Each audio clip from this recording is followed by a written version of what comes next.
Teksa një tjetër aferë rënd i shtohet sektorit energjetik në Shqipëri me tecet lundruese në gjirin e Vlorës të njohura si Tigri 1 dhe Tigri 3, qytetar aktivist dhe ambientalist denoncuan një masakër mjedisore dhe ekonomike, duke ngritur alarmin se po përgatitet marrja në dorëzim e këtyre aseteve, pavarësisht kostove marramendse dhe mungesës totale të prodhimit të energjisë. Qytetarët të Vlorës protestuan këtë të hënë në mënyrë simbolike para kesh, duke vënë në shenjestër të akuzave administratore në këtij institucioni, që sipas tyre është përgjegjëse për vazhdimsinë e kësaj skeme, që përndon dita ditës mbi xhepat e taksapaguesve shqiptar, duke zhvatur nga buxheti i shtetit rreth 700 milion euro për të mirëmbajtur asete që nuk kanë zgjidhur asnjë emergjencë. Pavarësisht kësaj fature abuzive, një tjetër tender mirëmbajtjeje prej 20 milion euro shpritet i shtohet kësaj humnere financiare. Të hiqni dorë nga planet o gurzeza që keni për Vlorën, jo vetëm që të shpenzoni miliona euro të tjera akoma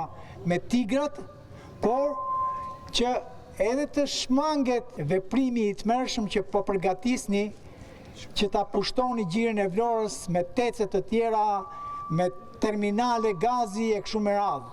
Ju, zonja Viola, që jeni administratore e keshit, jeni direkt përgjegjëse që nga viti 2021, që është konceptuar kjo masakër midisore dhe ekonomike. Dëmi midisor që shkaktojnë këto dy tezë është i pallogaritshëm.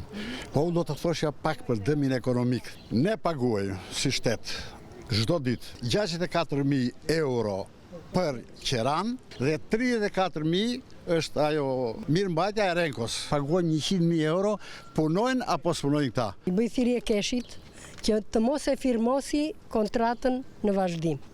Se Vlorën e kanë shkatëruar me ato tecet, pse ata plusi nuk kanë dhënë energji, kanë tërhequr buxhetin e shtetit.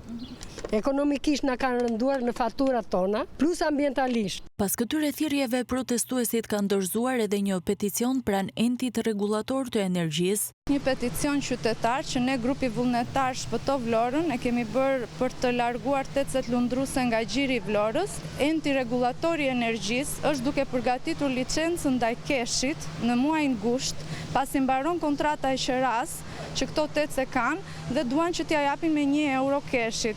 Ne duam ta parandalojmë që kjo të ndodhë dhe prandaj jemi këtu.